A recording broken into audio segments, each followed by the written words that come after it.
There.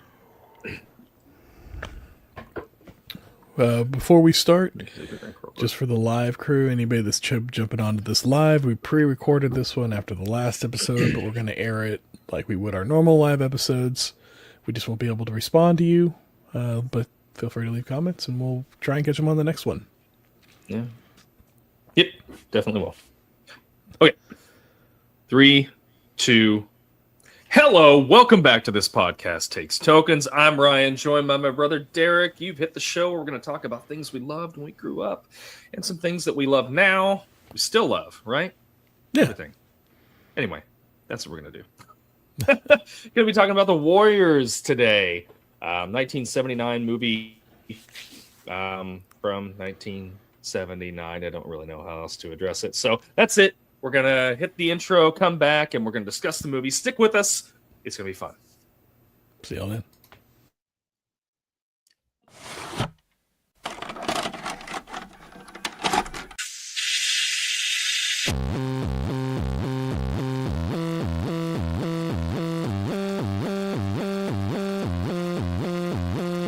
Your local video store card. A comic book in your back pocket. Games with no tutorials. Music you had to discover. And drinking water straight from the hose. These are the things us millennials remember fondly. We are the Jennings brothers. Join us after the streetlights come on as we race our bikes from the top of the hill right down memory lane. Exchange those quarters because this podcast takes tokens.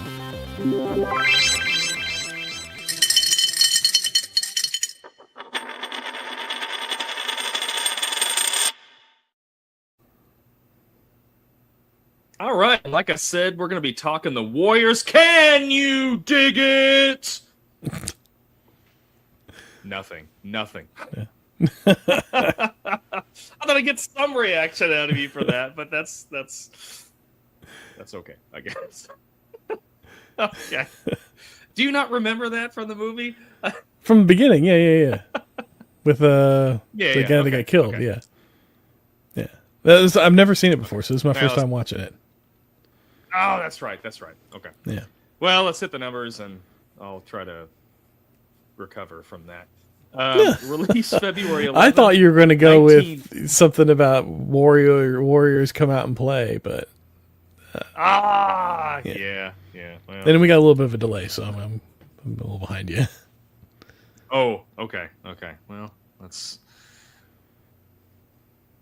see. But it's fine. We'll work through it real quick. But okay, we'll work through it. All right.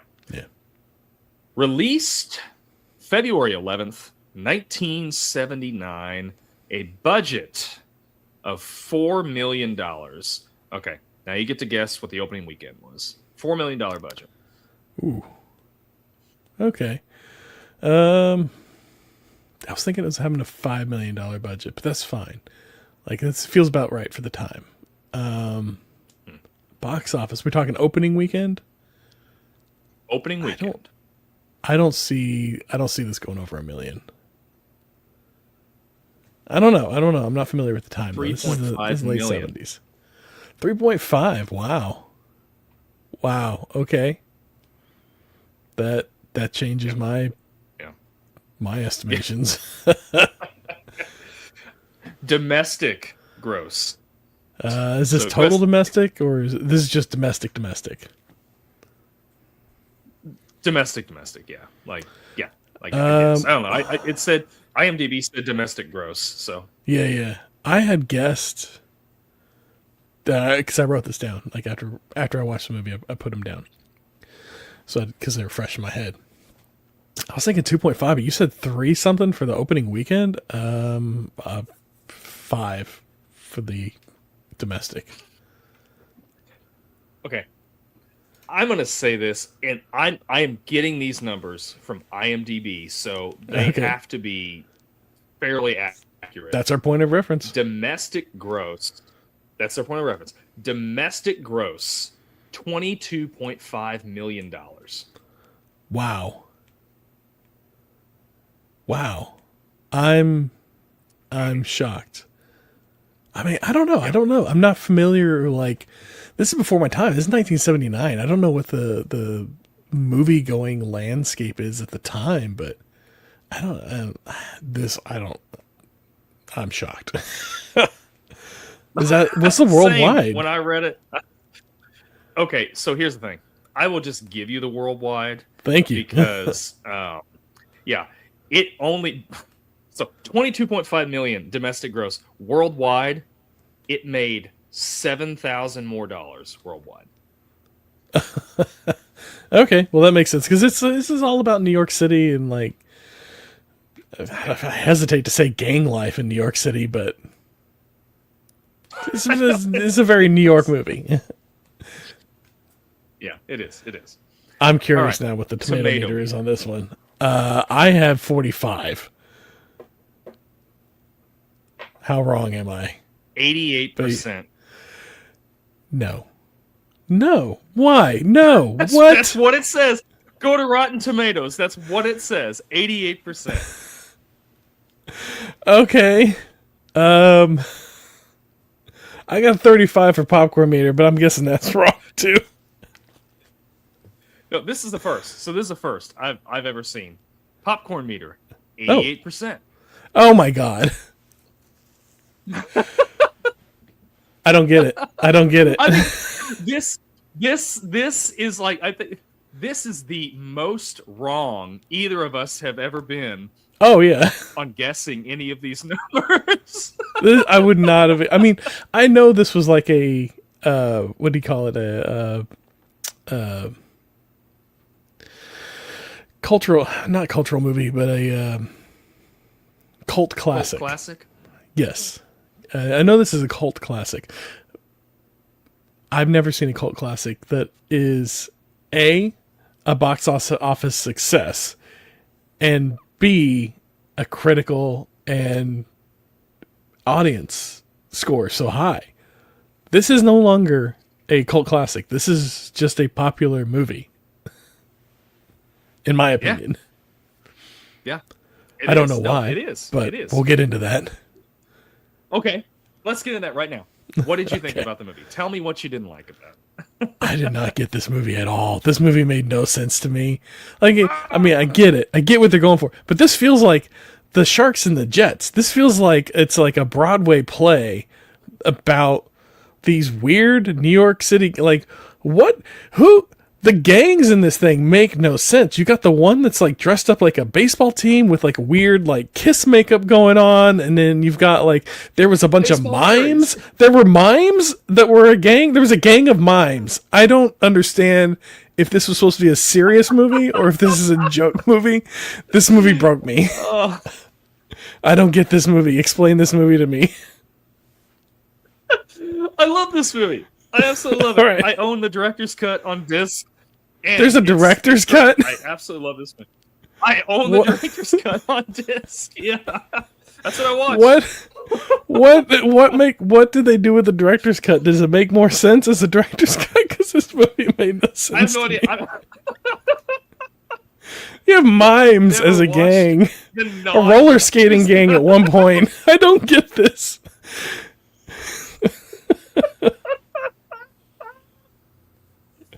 Oh, shoot. I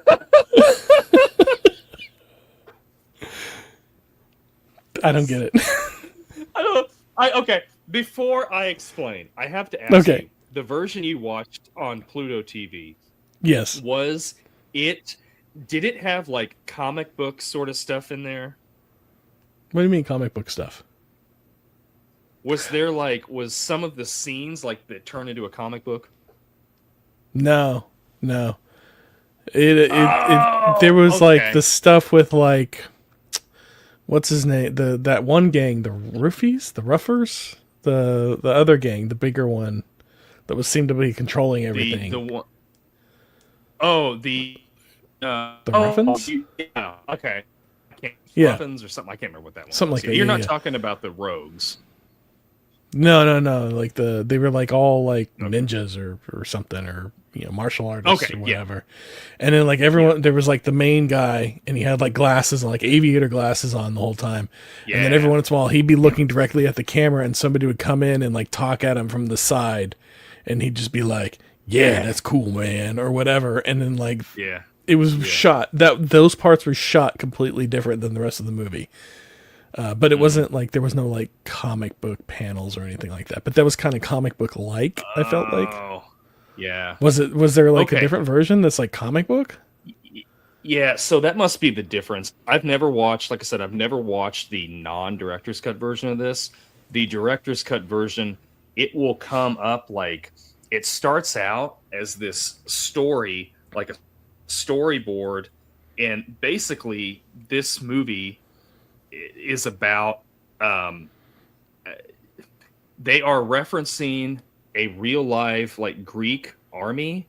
Not like the 300 Greek army, like the Spartans, but like there was another Greek army that was deep into Persian territory, and they had to like fight their way back to like Greece, I guess.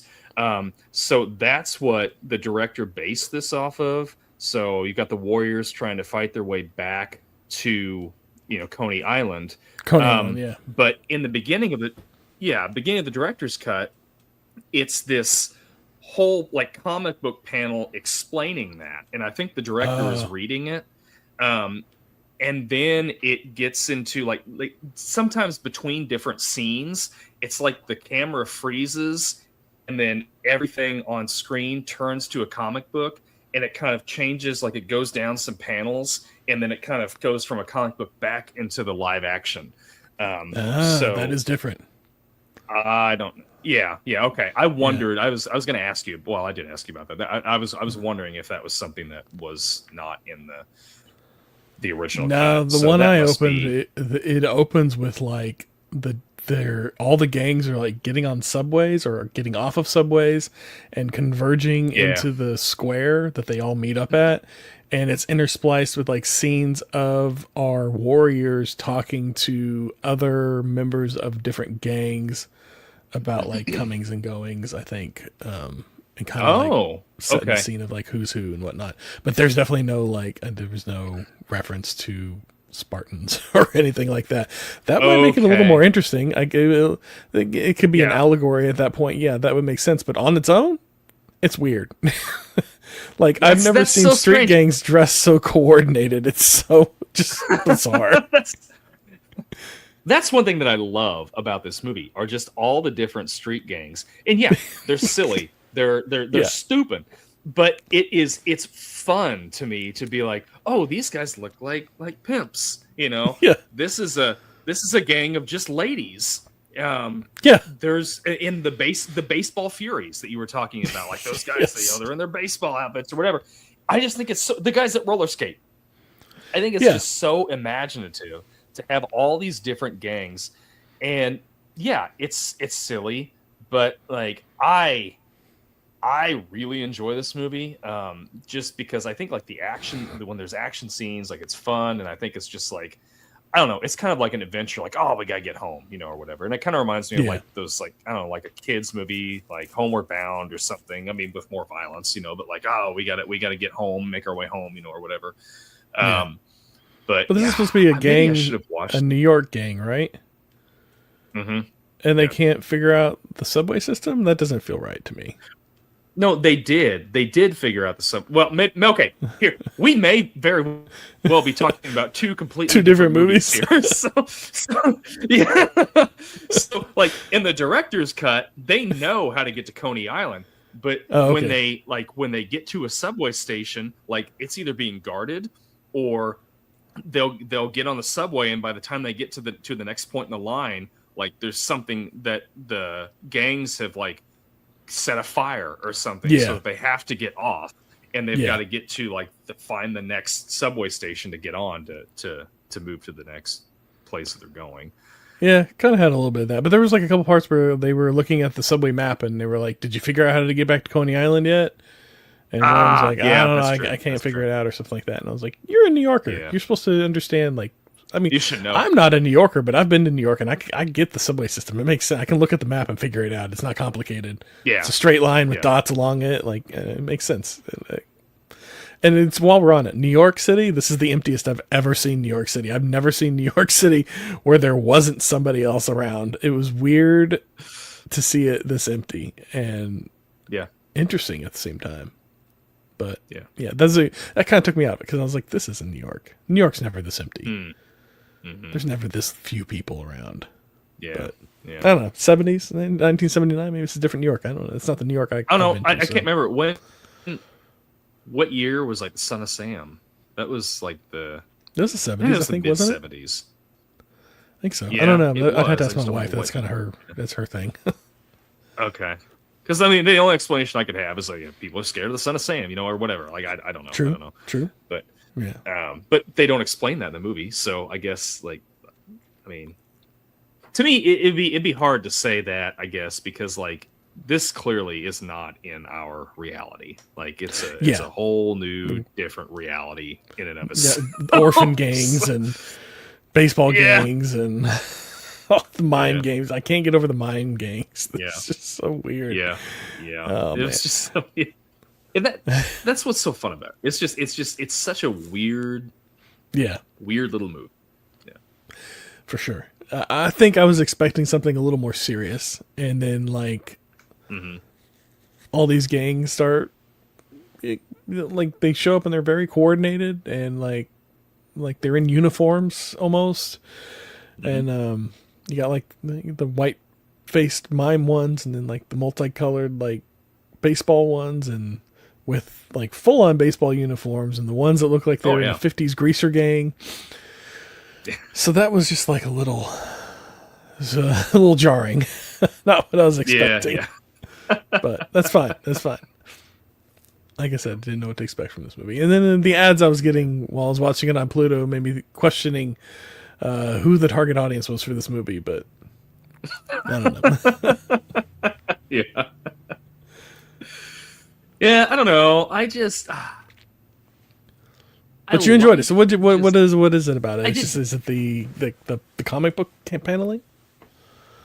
No, it's not that. Not just that. I mean that's fun. That's fun, and I always thought that was part of the movie. So that's interesting to now know that it's not in the original cut.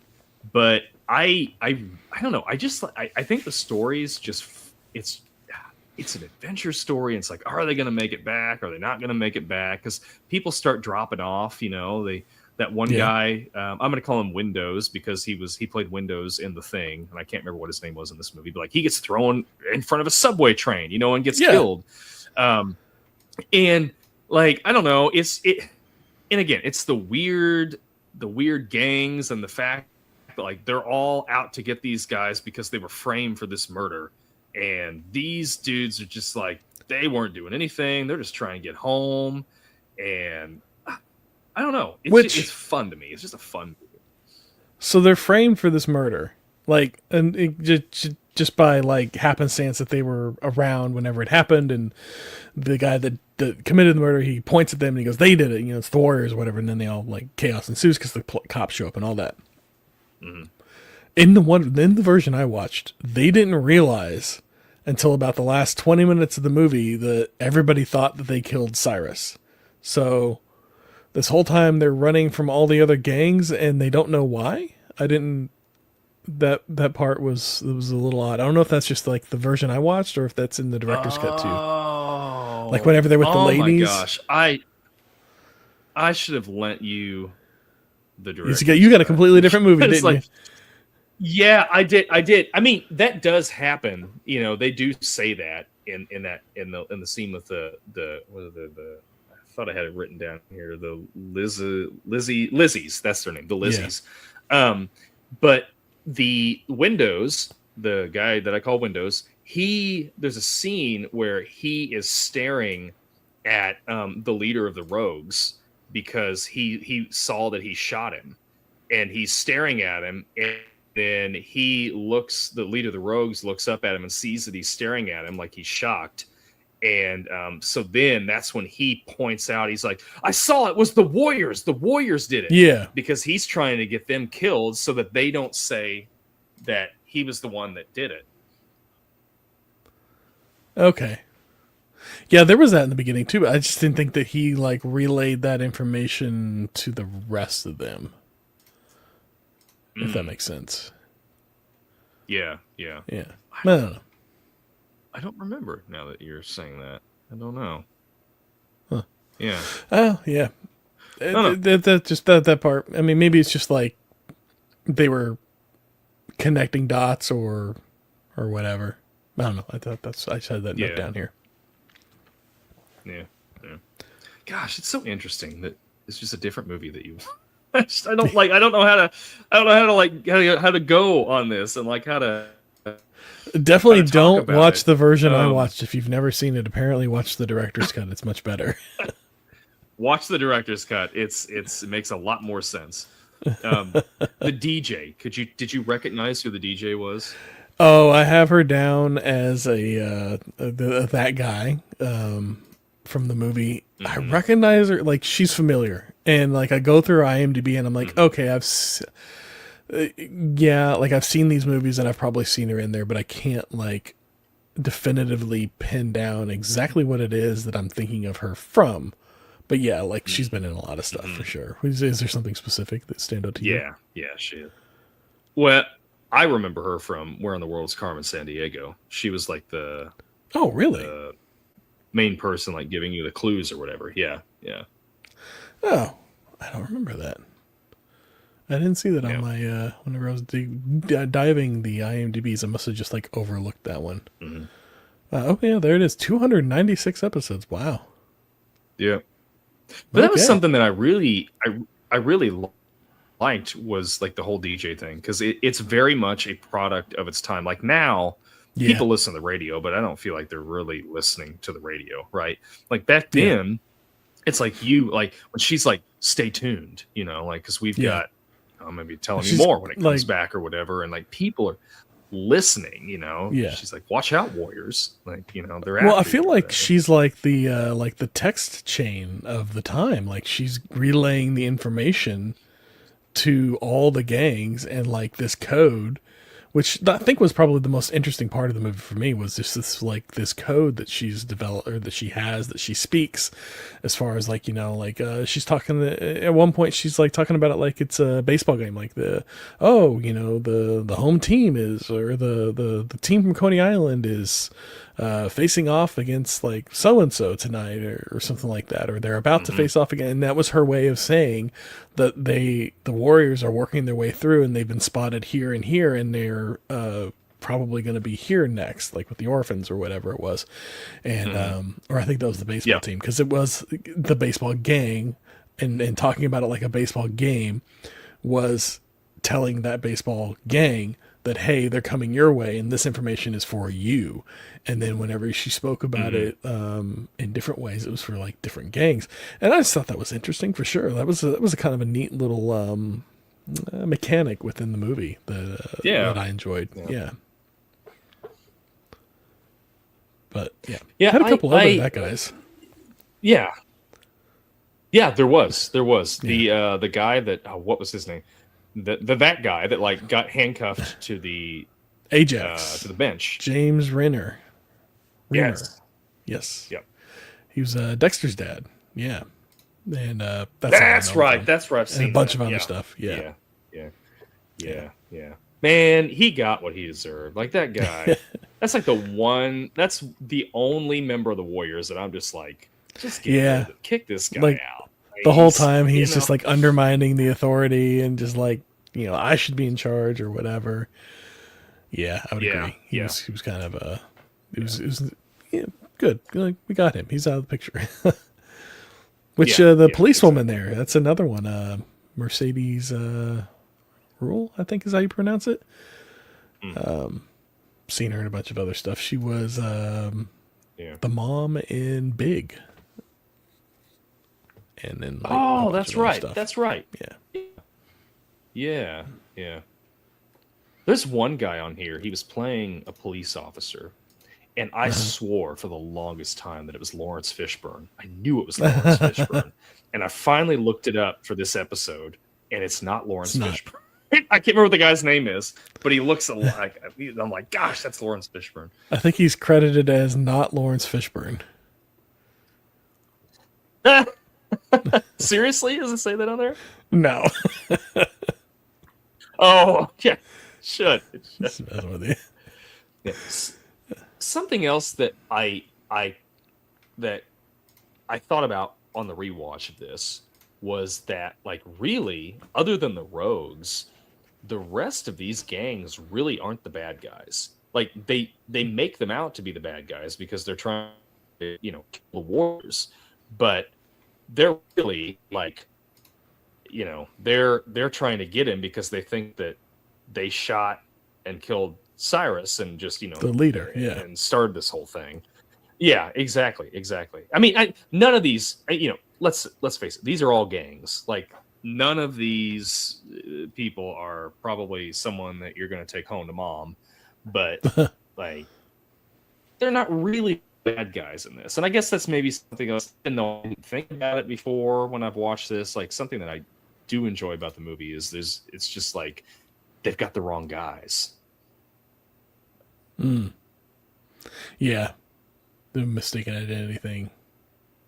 Yeah, that's yeah. This whole, like, them being chased down because of this, like, misunderstanding or whatever, and they're just trying to get home to Coney Island. I'm like, but ultimately, aren't they all just gonna come? They know where to find you then, right? Like, shouldn't you go into, like, hiding or something? But yeah, they go back to Coney Island, and I think there's a wall, like the Berlin Wall around Coney Island, or something. Right. They can't get through. It's impenetrable for them. I think it was a Swan or whatever, the leader.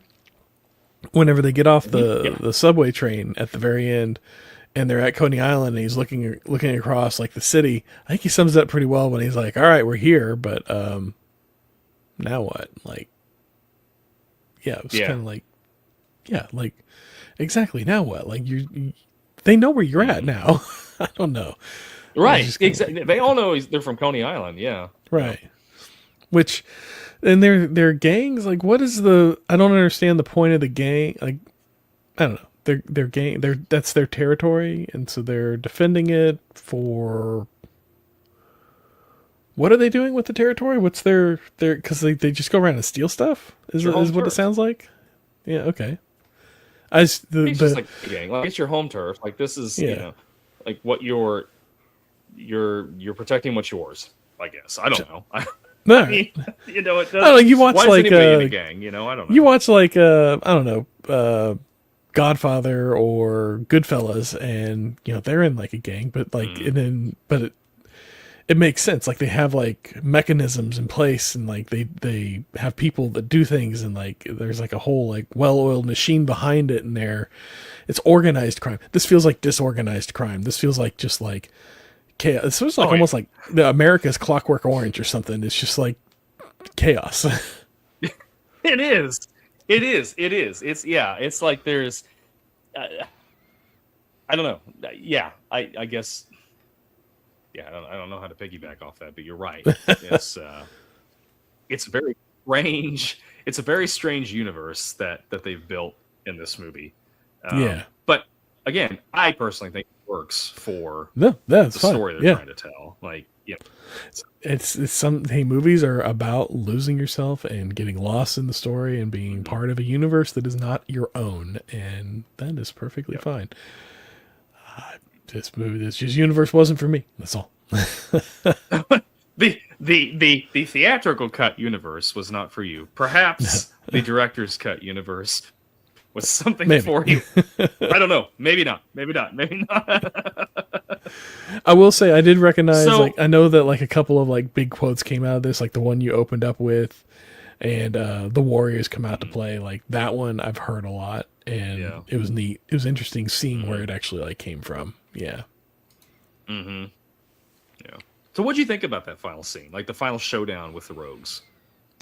I thought it was highly implausible that so many people could miss shooting each other at such close range between this and the Lizzies in that little apartment complex, and everybody opening a fire on one another, and nobody's being able to hit, but the guy could stab him with the knife. Was a little ridiculous. Yeah. For sure. Swan is just like, he's better. Like, he's like Neo. He's dodging bullets. He did. He just dodged that bullet for sure. Well, that's something that got me, because, like, he throws the knife And then the gunshot fires. Well, it's still directed towards them. Like, Yes. like you're saying, nobody He's 2 got feet hit away. by this bullet. Nobody. Even No. grazed by this thing, you know? Nobody's And he got, like, shot a the mark guy on at the their forehead, beginning, like, wow, like, that was 10 close. feet away with the same gun. No Yeah. problem. Yeah. Yeah. I don't know. I've been trying to place this guy, though. This Luther guy. The guy that did the shooting or whatever.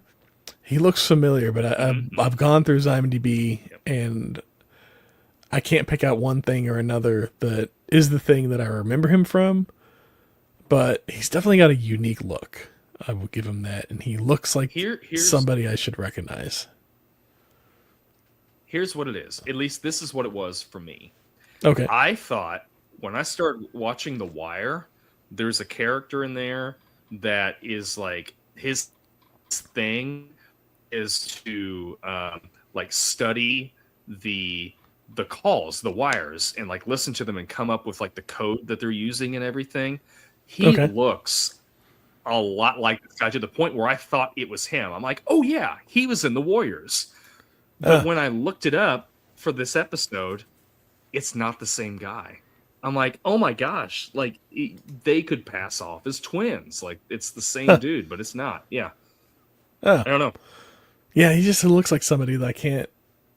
It doesn't. Yeah, I don't know what it is, but yeah, that was bugging me throughout the whole thing because he's just got like such a unique look that I was like, he looks like somebody. Like, I've seen this guy somewhere. Yeah.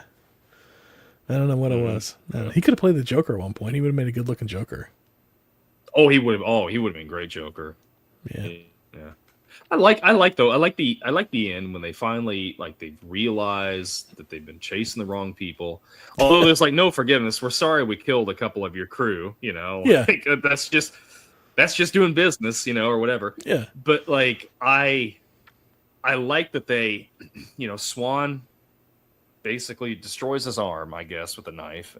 And then the other gang comes up and they're like, all right, we've got it from here. And Swan's just like, all right. He's like, I'm done with this. I just want to go home. Yeah. You know, and then they just all converge on him and you hear him like, nah. Yeah. And I like that they don't show anything there, but you just kind of, it leaves it to your imagination. Like, how are they dealing with these guys? Like, it's got to be the most brutal thing, you know? Oh, sure. Yeah. I like like you said, they come on at the end, they, you know, you're forgiven or whatever, or we understand the misunderstanding now. And then the DJ comes on again and is basically like, you know, sorry we tried to kill you, here's a song. And it's like, okay. It's a song, yeah, in the city. Yeah. Which I thought was a great needle drop, you know, at the end of this. I enjoyed that. But here's a song, sorry for trying to kill you. I was like, what? Okay, I guess that's gang life in New York City. At least one of your buddies is dead. At least one. I don't know. They may have killed the guy, their leader in the very beginning. I don't know. We don't ever see him again. I just assume he's either dead or he was arrested. And but we know one died. And here's a song for you. Here's some Joe Walsh. Well, I guess they know about the one. Yeah, I don't know if they know about the two. Yeah. Oh, well. What do you think about the action in this movie? Like specifically the scene in like the bathroom where they kind of jump the guys in the bathroom. Oh, I thought it was all like, it was awful, but it was for the time, it was what I would expect. Yeah. Like it was all very like, you remember that scene in Shaun of the Dead where the bartender comes out as a zombie and Queen's on and they're hitting him to the beat? It felt like that very much so in all these scenes. Like it just like they were, especially the one in the park with the baseball bats. That one felt like there was a song that was playing and they're smacking the bats to the beat. And the bathroom one kind of felt the same. Like it was just like, it was a lot of like like punches that clearly weren't landing, that were just like flying by, and a lot of like, we can't all take him at once, let's go at him one at a time, like people just standing back kind of doing the dance waiting to get their turn to jump in. And so it's just, But like I'm thinking about it. I'm back in that time and I'm thinking about movies from the time and I'm like, yeah, but like fight scenes weren't that like well done back then. Other than like maybe a martial arts movie. Fight scenes just weren't well done. They were very like it was very much so an afterthought. I don't think you had a lot of fight coordinators. So yeah, I feel like for the time, it's what it is. It serves its purpose, but it could definitely be done better. I felt like, but that's me. Yeah. You like? I enjoyed watching it. I thought it was fun. I thought it was yeah. Just knocking the guys through the stall doors and everything. I was like, yeah, that's fun. That's fun. But something else that I noticed in there was totally a product of the time. Yeah. Was like almost anywhere they went, there was a pinball machine somewhere. Yes. And like on the subway, just you're waiting for the subway. There's a pinball machine. I'm like, that's so 70s though. Like the pinball was so popular back then. I love seeing little stuff like obviously they did this, but like it wasn't like they just did like a period piece and they're throwing it back in there to, just to throw it in to be accurate or whatever. But yeah, the pinball games in the 70s, like it's funny that they put them in there because it was back in I think the 70s that New York outlawed pinball machines because they were deemed gambling in a lot of respects, and so they outlawed them in the 70s for a hot minute, and I think it was associated a lot with like gang activity and like the seedy underbelly and all that, and gambling. Yeah. And so like I could see them putting them in there. It's kind of like a like this is like what rough and tumble gangsters get into. They play pinball on the weekends. Yeah, because it's gambling. Skate. Yeah, and roller skate. Dress up like baseball players. The Kiss cover band. Yeah, it's so funny. So funny. Speaking of these like weird little gangs, so do you think looking at like all the gangs that came out, there was one that stood out? Like I only saw them in the background. I don't think they ever like showed up to like confront the Warriors in any way.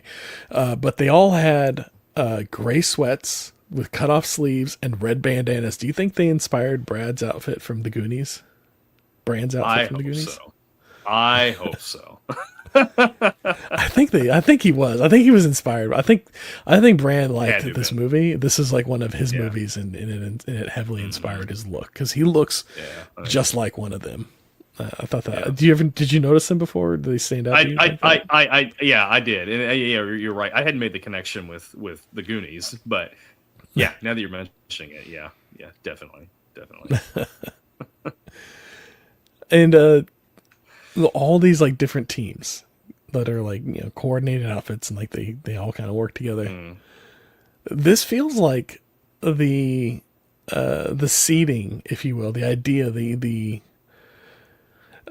beginning ideas of like a battle royale game where you have like battle royale teams battling against each other. Like this feels like the precursor to all that, and like it could inspire that in some way. It's funny that you mentioned that because Rockstar made a Warriors game, like back in like the Xbox era, Xbox and PlayStation 2. I haven't played it. I want to. They actually re-released it here. They did a remaster of it here like last year or something, and I'm just waiting for it to go on sale. And I'll play it. But yeah, they did do that, and of course, on the cover are the Baseball Furies. So. Of course. Yeah. I'm curious how that plays. Like do you know what the point of the game is? Like is it just like you are the Warriors, you're just trying to get through like this open world New York essentially? I don't know if it's open world, but yeah, I think you play as the Warriors, the game's titled The Warriors. Like I think it is following the movie. But I think, they probably took some liberties with it and made, more fights and stuff like that. But I imagine it's kind of like level based. Like they made a game around that time called Manhunt. And then they did Manhunt 2, and it was level based. So I'm imagining it's that. I can't imagine it's open world, but maybe I'm wrong. I'll have to whenever it goes on sale and I get it, I'll have to play it, and then for like Okay. a stale popcorn or something, I'll let you know what I think Yeah. about it. But, I feel like this would play as a much better game than a movie for me. oh yeah, I could see yeah. playing this as a game and it could be fun for sure. Especially like if you do like an open world New York and it's like territorial based and like your whole objective is to gain territory and expand your crew or create alliances or however when you have multiple paths to choose in that respect. I could see it being a fun game. Yep. Yep. What else you got for me on this one? I think I'm tapped out. Okay. I'm about tapped out. The only thing that I have two things. I'm looking at my notes here. Two things that I would say. One, I understand the gang members. I understand their loyalty to their gang. It's like their family. It's Yeah. But at some point, I think I would be removing my colors just to get home. Right? Path of least resistance. Yeah, and I know, I think they say that, or somebody says something about that. Maybe it's the orphans tell them to take the colors off, so they that's it. Yeah. It's whenever they meet Mercy, and she tells the orphans they need it or whatever, you can't just let them pass through. You're being a wimp about it, or something like that, or people are gonna walk all over you, and then they're like, well, okay, you can pass through, but you got to take off your colors, or whatever. After they had told them they could pass through. Yeah, yeah. I think stirring the pot. She comes in the spot. But then part of me, now that you're saying that, almost wonders if she was trying to get them to remove their colors so that they could get home easier. I don't know. It never says that in the movie anywhere. But I mean, with her personality though, she was probably just stirring the pot. Antagonist for sure. Yeah. And then my other thing has nothing to do with the movie. It was just like when I popped this DVD in to watch it. Yeah. You know how these old DVDs have like advertisements, on them for like other movies and stuff. The first one didn't age very well. It was an ad for P. Diddy's Bad Boys of Comedy. All right. Yeah. It's like, okay. I don't think we're checking that one out. That's not that one's not on the list. Yeah, I don't think so. Well, on that, I do have one more point. Okay. As far as the watching it, the next time I see the movie that we're gonna watch is on Pluto, I'm just gonna pay the few dollars and rent it, because 4 to 6 commercials every 10 minutes is a little rich for my blood, and that was getting old. That made an hour and a half movie take over 2 hours, and that's what I hate. Tubi, I don't mind using watching stuff for free on Tubi, because they will you can see on there when it comes back from a commercial, it'll be okay, at another point you can see the yellow line where there's going to be another commercial at, and it's 25 minutes away there's another commercial. That's fine. But yeah, don't just interrupt me every 10 minutes. I'm watching it for free. I'm not paying for it. But consolidate them at least, or something. Yeah. I don't know. Or run some different ones, man. It's the same 5 or 6 over and over again. But yeah, that's my greatest beef with this was watching it on Pluto. There was a lot of commercials. Yeah. That sucks. All right, that's it for me for the Warriors. I love this movie. I watch it every couple of years. It's not an annual thing, but I do enjoy it. I think it's just fun. It's goofy. It's just a good time when I watch it. Yeah, so fair enough. Yeah. You got any? Well, I'll hit you with the retro ramble. Or anything for us? Well, okay. We'll get there. We'll do the last week's retro ramble, and then we'll go through stale popcorn and all that. Yeah. Okay. That'll work. Okay. So, yeah, you had it. That's right. My retro ramble. Yeah, I had the retro ramble. Okay. So, who do you think is the best anti-hero of all time? I did that because I feel like the Warriors are anti-heroes, in this movie, but I don't think they're the best of all time. So, who do you think is the best anti-hero of all time? Well, I'll let you go first since I went first last week. How can I pick anybody but Hellboy? He's my favorite superhero. Yeah. And I've got almost all the Hellboy stuff, like books and everything. I love him so much. He's just, he just does stuff for himself, and he's just such a great character. And begrudgingly, the greater good. Yes, and exactly. Yep, yeah, that's right. So yeah, Hellboy's mine. He's pretty cool. He's my man. And, we gotta watch Hellboy. That's a great movie. Oh, no, the Ron Perlman one. Oh man, I love Hellboy so much. Yeah. I got this movie reminded me. I got Dexter. Dexter is a great anti-hero. Serial killer that you're rooting for? Come on. It doesn't get any more anti-hero than that. That's true. So, that's true. It's a little more modern, but Dexter. Dexter, for sure. That's good. I like that. I hadn't thought about Dexter. I was thinking, I'm like, okay, we got like Deadpool, or we got, I don't know. I was thinking through all these different comic ones. books. And then, I was in comic books, but I was thinking movies. I had Dexter, or I had John Wick. Yeah. You're rooting for the murderer. Yeah. All right, Stale Popcorn. You got any for me? Stale Popcorn. I don't have anything this week. I don't know if you had anything or not. I do. I got you a little Stale Popcorn here. So I've been going back and I've been rewatching an episode or two a week or a day. Raising Hope. Like that's been my like morning show. Yep. And I enjoy it. I like it. It's fun. Mm-hmm. But did you know that Raising Hope and Sons of Anarchy are set in the same universe? No way. Yeah, absolutely not. Absolutely. No way. They are. It's 100%. It's been confirmed. There's an episode where one of the Sons of Anarchy crew shows up in the show, and like just like for a few minutes, he's got like a scene with Jimmy, and so like it's confirmed. It's 100%. They overlap in the same universe, which puts My Name Is Earl in the same universe, which is just fantastic. Oh, is that seriously? Oh my gosh! Yeah. Wow. So, Raising Hope, Sons of Anarchy, and My Name Is Earl all share the same universe. Man. How about that? How about it? I love it. I'm here for it. It's great. Wow. I love it whenever like a drama and a comedy can share the same universe. Like they talked about like they're spinning off Rip and Becca from Yellowstone into like their own series, right? Mm-hmm.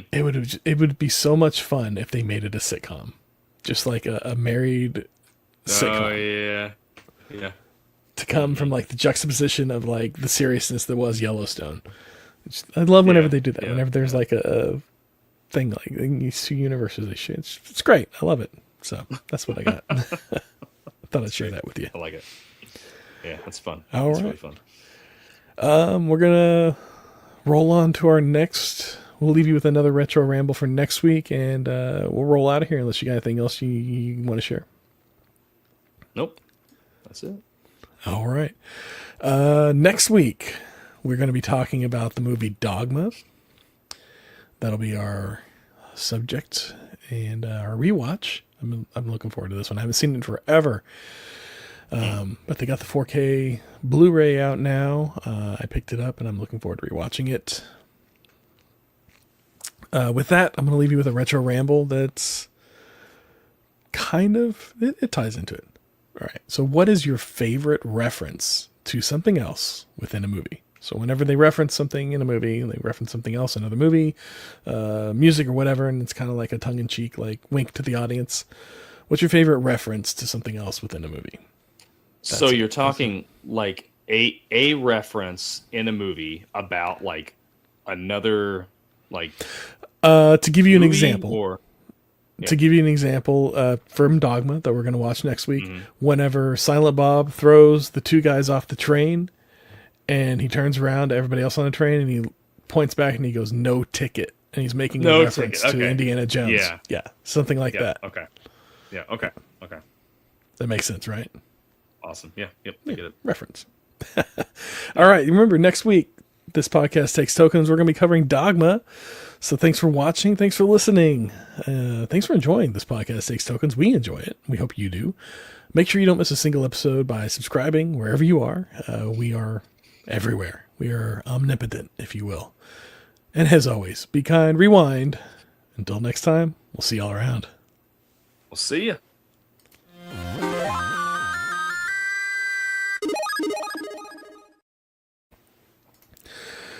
All right. Let's give it our token score for... Oh, we didn't do it during the episode. We should have done it during the episode. That's all right. I'll put it on. We'll do it real quick, and we'll roll it after the credits for everybody who stands back, who stays behind. Retro score. So this is my first time watching the movie. My retro score and my rewatch score are going to be the same. I'm going to have to go with a 50 across the board on this one. Oh, gosh darn. Yeah. But for you, what do you got? You got... Okay. Yeah, I think my point was pretty clear. I'm not going to harp on it. I watched it. I watched this movie the appropriate way, and I would say the first time I watched this, probably a 75. To be 100% honest, first time I watched it. On the rewatch, I would give this movie an 85. I really, really enjoyed watching it again. All right, fair enough. Technical achievements for the time, keeping in mind for the time, how did you feel about this movie? I'd give it like a 60. I mean, it wasn't... I don't feel like there was any... I don't think the acting was bad necessarily, but it wasn't stellar. And there's some parts of the movie that just seem a little bit cheap, I think. Yeah.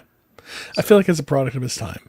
And for that, the fighting choreography is passable. It's serviceable. The acting is fine. But yeah, nothing stands out. Nothing's fantastic. I give it a 60 as well. And just because, the weirdness of it for me, that's what brought it down. All right, here we go. Hurt 'em hard. Rewatchability. How you feeling on this one? I'm going to give it an 85 again. I'll watch 85. All right. I'll go out of my way to watch this again. I'm going to give it a 30, only because you could talk me into rewatching the director's cut with you, and that'd probably be about it. So I'll give it a 30 off of that. All right, that gives the Warriors a token score of 67.6. So, not our worst. You know what's bringing that up? Obviously, my numbers, because I enjoyed it so much. Tomato score? But that 88% tomato score. I am that in the gross. I am blown away by how much. That's wild. Gosh. I can't believe that. That's wild. I'm shocked that it got seen by as many people, but mainly because I saw, whenever I started looking up this movie, it was listed as a cult classic. And to me, a cult classic is usually a movie that was not successful and was not critically acclaimed, but the audience loves it. And so I was a little shocked by all that, for sure. All right, let's go back and do a couple of them from before, and then we'll let everybody go. School of Rock. School of Rock. How did you feel the first time you saw School of Rock, if you remember? I think it would have been an 80. 80? All right. I liked it. I put it at 75. It was fun, but I wasn't left with much to be writing home about, if you will. Rewatch. It wasn't a movie I was going to go out and buy the DVD of or anything. Yeah. The rewatch, I would say I'd give this a... What did I say? I had a... Did I have an 8? What did I have? What did I have on an 80? At your score, I gave it a 75. 75. Yeah. That's funny. We flipped. I gave it an 80. I felt like it was funner on the rewatch. Okay. Technical achievement. How'd you feel for the technical? I don't know. I'm just gonna say a 70 because I don't feel like anything was great. Anything was bad. Maybe technically I should give it a 50, but I think it was done well, so I'll give it a 70. Yeah, that's about where it is. 70, 75. That's like done well, but nothing stands out. I gave it an 85. I feel like the musical aspect of this really kind of brings it up a little bit. Like the original, I don't know if it's original, like he's doing kind of like parody covers or whatever throughout it. But, the musicality of Jack Black in the movie, I feel like brought it up a little bit for me from just being okay. Rewatchability. How likely are you to rewatch this movie? Yeah, give it a 60. 60? All right. I gave it a 70. I feel like I'll rewatch it, but I don't know when. But it'll probably get rewatched at some point. I'm just not sure when. So that gives us a token score of 74 on School of Rock. Backing it up now to Airheads, episode 82. Retro score. How'd you feel the first time you watched this movie? Or is this the first time watching it for you, or you'd seen it before? No, but I mean, it might as well have been because it had been so long since I'd seen it. So I'm just going to say I give this movie on both of those a 75. 75, all right. I gave it a 95. This was one of those movies I watched it. I loved it. I rewatched it several times, and on the rewatch, probably a solid 90. Like, I still enjoyed it. Wow. Still one of my favorite movies. I love it. I enjoy it. Airheads, great movie. Technical achievement. How do you feel like about this movie technically? I'll give it a 70 again. 70? Yeah, I didn't feel like there was anything. Like, acting was good. Maybe I'll give it a 75. Change it to a 75. Just because I feel like the acting did elevate it some. Okay. But I just don't feel like there was a lot of like, nothing was bad, but nothing was like, whoa, look at this. I gave it an 85 because of Degenerator and White Zombie showing up for a hot minute, which was a lot of fun. Yeah. So I gave it an 85 for that. Rewatchability. How likely are you to rewatch this movie? 50. 50. If somebody wants to watch it, I'll watch it with them, but I'm not going to go out of my way to watch it. It's going to be me. I gave it a 95. I'll watch this one. I'll watch this one again. I know I'll watch it again at some point. And I still enjoyed it. Like, it's one of my favorite movies. I love it. All right. That's good. Back it up to Almost Famous. Oh, wait. Sorry. Airheads, episode 82. We gave it a token score then of 64.3. So, okay. I think I'm pulling up a lot of doing a lot of the heavy lifting on that one. It's definitely not being helped by the gross budget of 15 million, a gross of 5 million. That's a 0. The IMDb rating is 6.2, Metacritic of 46, Tomato meter of 30, and a popcorn meter of 50. I am definitely doing some heavy lifting. You're bringing it up. I'm working against the current here. Yes, all right, yes, you are. Almost Famous, episode 81. How'd you feel on the first time you saw that movie? First time, I would have given it a solid 85 the first time I watched it. Same. Yeah, it's a great movie. I enjoyed it. A lot of fun, for sure. Rewatch. How'd you feel on the rewatch? Go up or down on you? 90. I liked it more. 90. Yeah. I kept it at an 85. But I feel like the things that I liked it for on the rewatch were different than the things that I liked it for on the initial watch. But I think it remains about the same. 85. Yeah. Technical achievements on this one? How you feeling on that? I would say I'd give this an 85. I think the acting was really good. Just what they did with building that band was, and coming up with their own songs, and everything was really good. So I give it a solid 85. I would agree. I give it a 85 as well. I feel like, like the band was rock. It's fantastic. Just like the whole feeling of like 70s rock throughout the whole thing. Yeah. 100, 80 across the board. Yeah. 80 on the rewatch too for me. Like I'm 85 on the rewatchability. I'm 85 across the board on this one. I'm going to rewatch it at some point. I just don't know when, but it'll definitely be something that I rewatch. How about you? Yeah, I'd give it. I'll give it an 85. Like would this be a movie I would like to watch every year? Yes. Will I realistically get around to doing it every year? Probably not. Yeah, I'd agree. That gives us a token score of 81. Making this probably That's our not our highest, top one, isn't it? but it's definitely in the top 5. So we still got Back to the Future 3 that goes over Garden State, Back to the Future 2, and Last Crusade. All top that. But it's definitely in the top 5. Top 5. That's good. That's good. It's a good place for it. Let's do 2 more. 2 more. Yep. Sounds good. Zoolander. How'd you feel the first time you watched Zoolander? First time I watched it, I would have given it an 85. I think I gave it a 90. I would have given it a 90. This was one of those movies that, like, I just loved it. And it spoke to my humor, I guess, if you will. And, I enjoyed it very much so. Rewatchability. Or the rewatch. How'd you feel on the rewatch of it?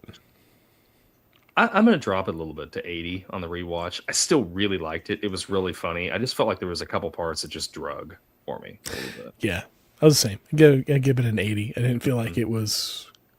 I think I aged out of a little bit of it, and like you said, some of it kind of like dragged maybe a little bit. But it's still fun. It's still funny. I enjoyed it. Technicality on this movie. How'd you feel about that?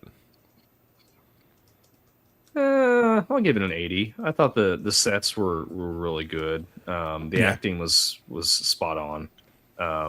And Same. I give it an 80. For being like a throwaway character that he did for like, what is it, VH1's awards or something like that? Like some fashion awards of VH1 ones? Yeah. And to turn it into a movie, like a really funny, good movie like this is like, that's great. And then other than that, like, and a sequel. Kind of like, it was fun. Yeah, and a sequel, which I still haven't seen the sequel. But I haven't seen it either. Rewatchability. How do you feel like you would rewatch this movie? I'd give it a 70. Same. Yeah, I'd give it a 70. Like, I'll rewatch it at some rewatch point, it but sometime. I don't know. It might be something that somebody else puts on before I do. Yeah. That gives us a token score for Zoolander of 73 flat. Okay. It's not bad. Not bad. No, not at all. Super Troopers. This was our episode 78 back in the day when we were in double digits. Super Troopers. Yeah. How'd you feel upon the initial watch of Super Troopers? The initial, I thought this was super funny. Huh. Yeah. No pun intended. 90. I would have given it a 90 on the first watch. 90. Yeah. I'm going to give this my first 100. I feel like this is one of those movies that, like, whenever I watched it, it just, like, it hit me at the right time. I was like 20 whenever this came out. I was the exact right age for this. Yeah. And just in the exact right spot that, like, this hit perfectly for me. I remember watching this weekly for a while. And, just Holy loving cow. it so much. Rewatch. How'd you feel on the rewatch? Man, I gotta tell you, I probably would have brought it down to 70 on the rewatch. Wow. All right. Yeah. Well, I dropped it down to a 90. The humor. Did you? Okay. I didn't think the humor didn't like hit me this time like it did. I thought it was a little bit juvenile, I guess. Yeah. That's fair. Yeah, it's just there was definitely like a couple things that didn't land the same, but I still found myself laughing through it and enjoying it very much. So, All right, for the time, for what it is, technical achievement, how do you rate this one? I just give it a 70. Like, it wasn't bad. I didn't think it was great. It was. I know it was a low budget movie. Yeah. So yeah. I give it an 80 only because of what they were able to do with it being a low budget movie and pulling off this like near studio quality movie on a shoestring budget. That's always impressive, and for that I'm going to give it an 80. How about rewatchability? How likely are you to rewatch this movie? I'm gonna give it a 50. Like, I'll watch it if somebody else wants to watch it, but I'm not gonna go out of my way to watch this again. All right. I gave it an 80. Similar. Well, not similar. I'm more likely to put it on at some point, but it's gonna have to definitely be the right circumstance. Like, I'm not throwing it on with the family. But yeah, that was it's a family movie. Yeah, not a family movie. That gives our episode 78 Super Troopers a token score of 74.3. Not bad. All right, we'll come back and do more of these later next time. For now, we're going to wrap it up at that. And we'll go ahead and end recording. Thanks for hanging out with us. We'll catch y'all next week for Dogma.